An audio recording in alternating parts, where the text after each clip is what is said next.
Hello and welcome, my name is Doomlight and today I play for Them and Us. So off camera I did my exploring like I said I would, and I found out where to go after about like half an hour of like searching and stuff. I found a solution. But something to point out before I start this episode, I've actually already played through like this whole episode's worth of gameplay, because, and I'm doing it again now, because OBS didn't record any audio for the video. So I'm not going to be like surprised or anything by anything that happens in this episode because I've already played through it. So what we've got to do first is this blue flame that we found before in this area here. We need to use the empty antique paper on it. And that gives us a riddle note. Or strange notes it says there. And this is basically, this allows us to use those levers on all those like sigil puzzles. And it also gives us the riddles for each one's solution. There you go. And now all those zombies are now up. There we go. It takes 5 normal bolts to kill a zombie. There you go. The exploding bolts are like very powerful, but the normal bolts are like good for just like fodder enemies really. Right, so I think there's a guy, yeah, 2 guys right here. Oh, don't rule the 3rd guy. There you go. Okay, so now what we've got to do is we've got to go back down to the trapdoor area and solve all these puzzles now. So, got to just get around these guys, because the first puzzle is actually here. And that's annoying as well, because I hope I do as well as I did last time, because I actually solved all these puzzles first try on the other, like when I played this through the first time on the video that had no audio. So I think I need to fill up the flask. There we go. So what you have to do to solve the puzzle is you've got to look at the area that we're in. So we're in the dark forest. Then you get the note. Basically you want to find a description here that matches where we are. So in this case it's the bottom one. The trees grow where the souls rest in the earth. Their roots dig deep, using death as a new birth. So we got to use these bottom 3 symbols down here as the solution. And there's always one, or in the middle one's case, 2 sigils that are blacked out. And you kind of just got to brute force those ones. So for this one we need the circle and the 3 triangles. So let's operate this. Oh, there you go, that's that one. This is the one that's the 3 triangles. There you go. And then this one, I think I turn this to... Is it this one? Yeah, there you go. And that activates one of the 3 sigils above the door. There we go.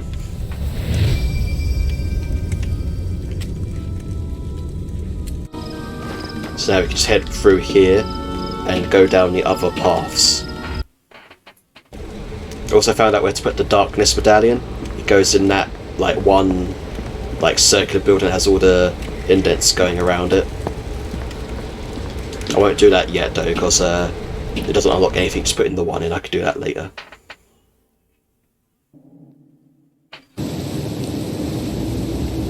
Right, so we're now in the garden. So if you look at the note, we want the one, I think it's the top one. Yeah, in this place we plant the seeds of life, so that beauty may bloom among the death and strife. So we've got triple triangle and then oval shapes. So this is triple triangle.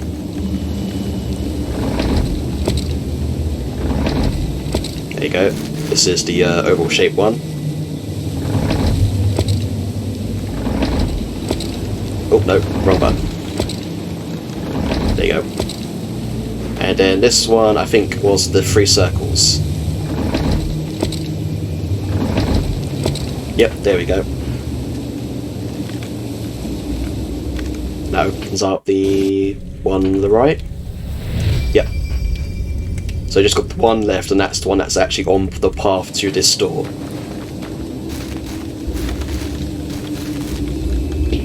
So we did it in like the right order, basically, to have the path least travelled.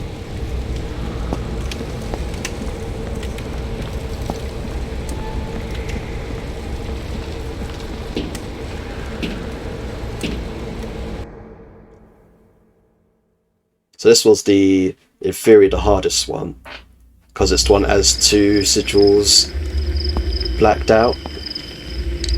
But I think, yeah, I did it on my first try. So let's see if I can do it again. So the middle one is the one that has like all the symbols on it.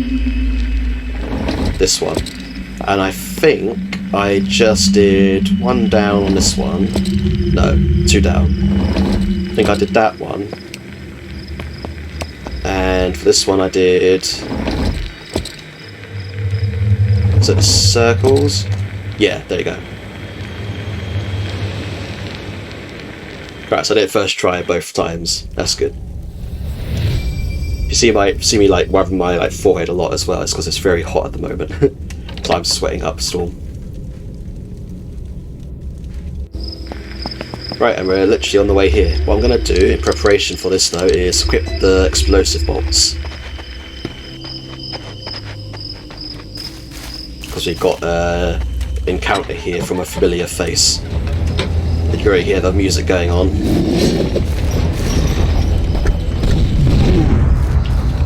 Oh. Okay, and I've got to be careful because I need to aim down a little bit. Oh god, that hurts me. Damn. Because last time I actually wasted a bolt hit because I went over his head. Cool. Combine those back up. I've actually got some exploding bolts this time spare. So this guy, I think, you don't always have to kill him. I think this time it's actually optional, because the key he gives me here, the researcher key, just gives me supplies. So he's not like always necessary. I think the first time you had to kill him, because the key he gave you was mandatory. But this time I'm pretty sure you can avoid it. But I think he chases you if you don't kill him, because of this memory Alicia has right here. Finally getting a sense of just how huge the mansion property is. I've been trying to get through this massive sprawling maze of a garden, encountering new kinds of horrifying creatures as I try to find clues as to what happened to Emily. On top of these vile new creatures, something totally different is chasing me. I get a sense he is unlike any of the other creatures that I've encountered so far. He displays cunning intelligence, is incredibly strong, and he doesn't seem to be fazed by bullets. It almost seems like he's protecting something, trying to scare me off. Is he connected to Emily's disappearance? Maybe. I mean, you know. Right, so go down here, we can finally go through this door now.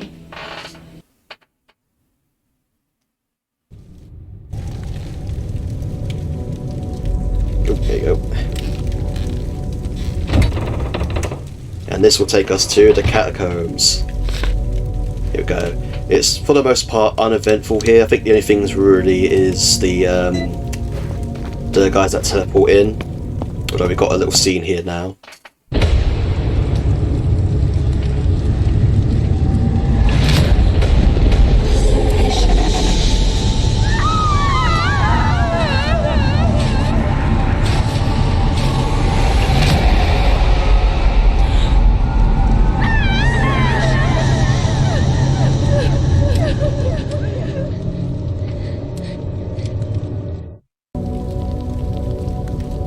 And then she's just okay with it. So yeah, I mentioned how she probably isn't technically responsible for it's making it seem like she definitely did it, but I don't think she is to blame for it. It seems like she might have been possessed, because we're dealing with some very like cultish themes, because you know the whole thing is based on cult. So it seems like she was probably possessed by someone or something and did it. Right, let's drop that. Yep. Oh yeah, it's very awkward to drop items in this place, I remember that now. I have to drop them like here. There you go. Because there's quite a few things to pick up here. I think there's a note in this cell. Yeah, note here. This is from Dr. Arnold Howard again. September 1st, 1981. I once again bore witness to another one of the depraved rituals tonight. Recently they had moved me out of my guest room and into a subterranean chamber beneath the mansion. Lord Alfred, the one I have come to know as the Master, has allowed me to witness one of their special ceremonies, what they called the Blood Rite. This was conducted in the sacrificial atrium beneath the mansion, although to me it looks more like a dungeon. Surely what I witnessed was a hallucination brought on from the nightshade plant we were all required to consume prior to the ritual. I watched as one of the cult members was executed before my very eyes. A prayer was said by Lord Alfred himself, who proceeded to cut himself and mix his blood with that of the deceased member. By that point, I was beginning to feel the effects of the delirium, which I only partook in to gain their trust. So it is hard to distinguish reality from hallucination when I describe what I witnessed. An hour after the cultist died, I saw something quite spectacular. A form rose from the dead body, which was bound to the dungeon wall via chains and pulleys. A sort of shadow, a dark veil that blossomed from the corpse, and morphed to take the rough shape of a man. All the other cultists bowed before it in awe, with Alfred seeming to struggle to keep it in control. That was when all hell broke loose. This shadow thing began attacking random members of the cult, burning their skin and causing them to convulse with seizure at the slightest contact. That was when I was ushered out of the dungeon and back into my new living quarters, with no explanation as to what I just saw. I have a feeling I'm going to need to find a way to escape this place soon. Yeah, no kidding, Dr. Arnold Howard. Right, now then, there's a bunch of stuff to pick up here. Got the gear, which we'll need down here for a lift. Shotgun ammo. I think this is, yep, save. Need to just go over here and drop something for that. I think I can drop the ointment. There you go, now I can drop the save. There you go. And I don't think there was anything else in here. There's a fountain, but I don't need it yet. I can't get into that cell up there. There is... oh, that's interesting. So there was a blood pool over there, like right here last time. So the blood pools are like random then, I guess. That's interesting. I'm pretty sure there's a blood pool there. Or maybe I'm thinking of a similar looking room. Oh, I think I might be thinking of one of these rooms.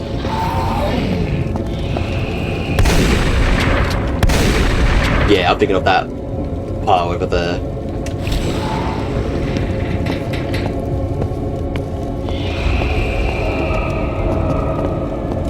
Right, summon this guy.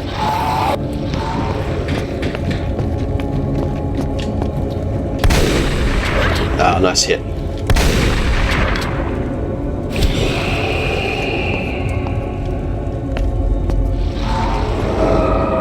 Right, I'm still on yellow, so that's good. I'll leave the shotgun on because again, I think I need to fight these guys down here. I'll leave that bandage as well.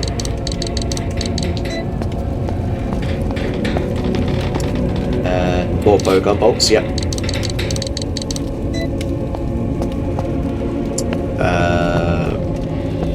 Trying to remember, this was... yeah, there's nothing in here except for like showing you there's like a body in here. And I think the key, the researcher key, is for that door up there, so let's head up there. There is a guy up here with a coffin though, I need to be careful of. And they're kind of annoying because the bowgun shoots over their head and hits the coffin on them. So you have to aim slightly down if you want to use it against these guys. It's really annoying. I wasted like quite a few bolts trying to hit him. Right, so this is literally just like a supply room. I think there's a note in here, but for the most part it's for supplies. We do get another type of bolt though. Mine bolts. Which I commented on the fact that how they've made the bowgun in this game basically the grenade launcher from Resident Evil 3 Remake, where they just decided to throw mines on it because reasons. This is, yep, Dr. Arnold's note again, which is, this is 8 days later. The longer I stay in this small chamber next to the dungeon, the worse off my mental health grows. I feel like I'm growing mad. I hear voices coming from the other side of the door all the time now, where the massive underground catacombs sprawl. I have gone back there a few times myself when the cultists forgot to lock dungeon doors, and I wish I hadn't. I think I understand now part of the Master's diabolical scheme. I found dozens of coffins back there, the smell of rot and decay coming thick from them. I can hear shuffling movement, as if things were trying to escape these coffins. I found skeletons hanging from chains similar to the cultists I witnessed being executed the other night. Strangest of all, however, are the vials of what they claim to be holy water that are found throughout the dungeon. They have gave me a few bottles to keep in my chamber, claiming it was the only thing that kept the shadow beings at bay. It doesn't make any sense. these people are not practicing Christians in the least. Yeah, and I made the relation again to how there's very much Christian/angel symbolism in this place, even though they're an evil cult. Oh yeah, got Mac ammo, which I'm assuming is machine gun ammo, which I'll just leave there, then deal with this guy. There he is. Oh, I get hit. Nope. Oh, I think I missed. Jerk, making me waste a shotgun shell.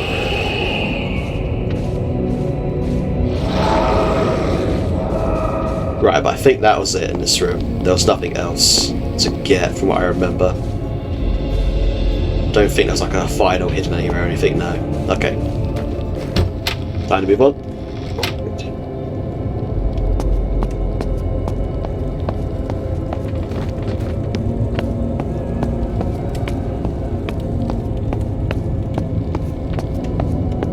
Alright, so the portal is just here, yep. So let's grab the stuff in here.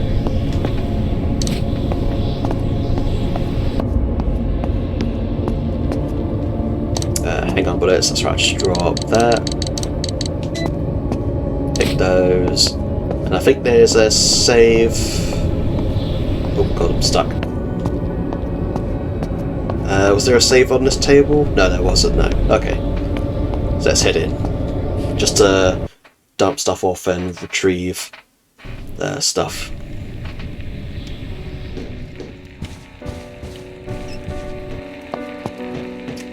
Right, there you go. So, dump that. I think it was at this point as well that I was going to put the bow away, because at the end of the last episode, or the episode doesn't exist, by basically bringing out the handgun again, because this is starting to take up a lot of ammo. I don't know if I'll still do that or not, because I mean, if you look at how much handgun ammo I've got, without even retrieving the ones I just picked up, I've got like 160 bullets.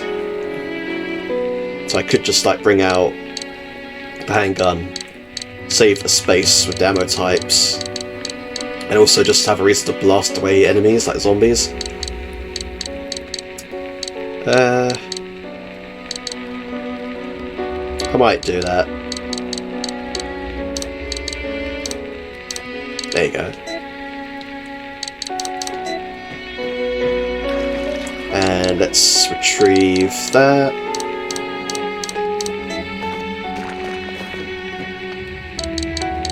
Don't need that.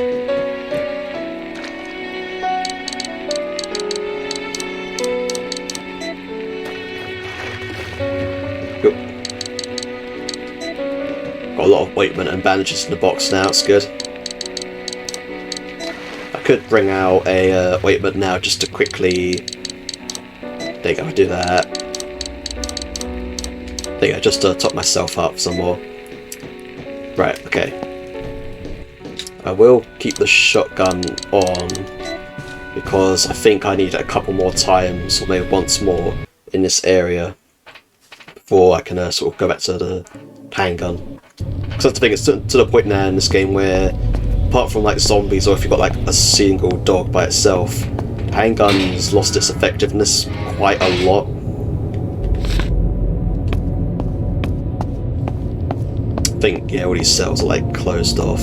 There's nothing to do apart from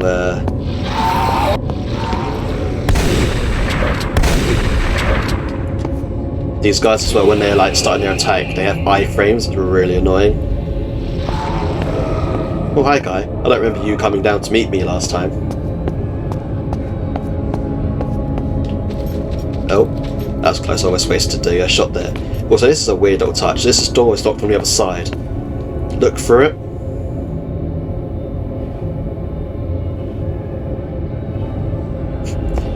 It's like perfect chance for a jump scare, but I feel like maybe the game knows that's a little too obvious. Yeah, the guy at the coffin. Maybe he transported us somewhere. Reload. Right, we're getting relatively close now to where the other episode ended. So this is weird room, this one. There's lots of just like random bits that she likes to talk about in this room for no real reason, like this coffin. Looks like I lost that monster for now. I hope I don't run into him again. So that's referring to the gatekeeper guy. So I think he can chase you through this place. Coffins everywhere, I wonder why. Why do you think? She has to like examine this one jar as well. All these urns and bowls. It looks like some kind of occult ceremony went on here. Did they think this stuff was going to make them immortal? Maybe that's why they're all monstrosities now. There's a weird one though around here. I think it's this. No, it's the portrait. When you examine the portrait, it's a weird thing that happens. Wait, this portrait, that man. I could have sworn I've seen him before. Is this who the cult is worshipping? The master? Wait, oh god, it's all coming back now. It's him. It's like, who? It's him, yeah, who? So I don't get who you're referring to, game. More explodey bolts. It's fine, I can dump them off. And I think... Oh, yeah, final. That's right, yep. Just pop this away. Grab the final. And there's a weird... Yeah, it is. There's a weird trapdoor here. It's a different set of paths. But it's really weird. Oh, hang on. They get the handgun out and I'll show you why it's weird.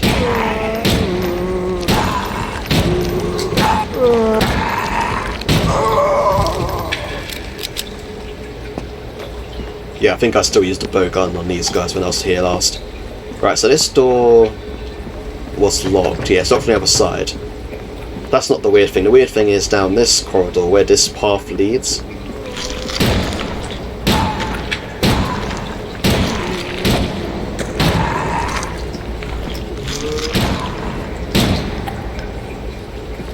I think I got him? Yeah. Oh, nope, combine that. So this leads back up to the cabin with the bowgun, which I guess is just a quick way to get out of the catacombs instead of going back down the path. There's nothing down it really. It's kind of just like a place to traverse, if that makes sense. Like even on the first run through, there's not much down there to do. I feel like if you didn't kill the gatekeeper guy, that place would be a lot more intimidating, but I dealt with him already, so he missed his chance. Right, okay, but oh, there you go, another memory. That's right. There's so much occult symbolism around this place. What does it all mean? I keep having to solve puzzles and try to get a better understanding of the esoteric nature of this place. I've somehow found myself in what looks like catacombs, or an underground crypt. I know now the human-like beast that relentlessly chases me. He is the one that brought me to this damn island in the first place. He seems to be some kind of caretaker or gatekeeper. I've managed to elude him for now. I found an elevator down here. I don't know where it could possibly go. Yes, I think he chases you down to... Like, this is like the room he won't follow you into, but he'll chase you through the rest of it. There might also be why there's not much flavor text stuff in the other rooms, and it's all in here. But this is interesting. This takes us somewhere very familiar. And I guessed it immediately as I got in this lift here. Just because of the flooring pattern in the lift.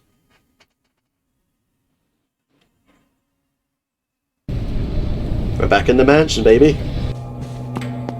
And the enemy spawns have changed, and also a few other things have changed as well. So, certain doors have changed to being locked. So the door to my right is now locked from the other side. That's how I originally got into this room. The door to the garden's locked. Obviously the door down's locked.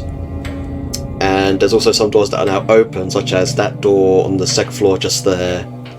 And the door below, the two doors below me, also unlocked now. So I only go into places where I went into before. What have I got on me? Oh good, yeah. So I only went in this room here and explored this path, and then I went and saved it. So that was a final. Yep. Oh yeah, that was a dude.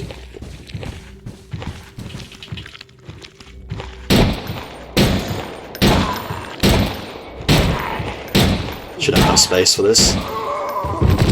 There you go.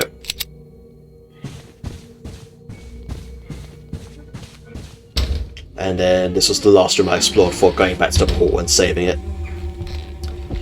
And bolts. Oh, that's right, yeah, I need to drop. Surprise! He was alive in there. Right, get out of it. There you go. I'm pretty sure there's nothing on the bed or on him, he's just there to get a sneaky grab in if he can.